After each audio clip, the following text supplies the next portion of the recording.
Hello friends, ఇవాళ మేము మాచర్లలో ఈ సీడ్ బాల్స్ తయారు చేసి అడవి ప్రాంతంలోకి వచ్చి ఈ సీడ్ బాల్స్ వేసి ప్లాంటేషన్ చెట్లన్నీ పెంచడానికి ప్రయత్నించాము.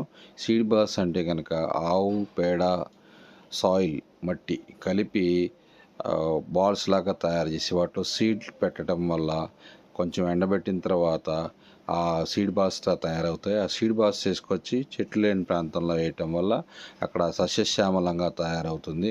చెట్లంతా బాగా స్ప్రెడ్ అయిపోయి గ్రీనరీగా తయారయ్యి మనకి వర్షం లేని ప్రాంతాలలో వర్షంలో పెరగటం వల్ల చెట్లు బాగా పెరగటం వల్ల మొక్కలకు కానీ, జంతువులకు కానీ, మనుషులకు కానీ బాగా వాతావరణం చల్లగా ఉండి వర్షం పడుతుంది.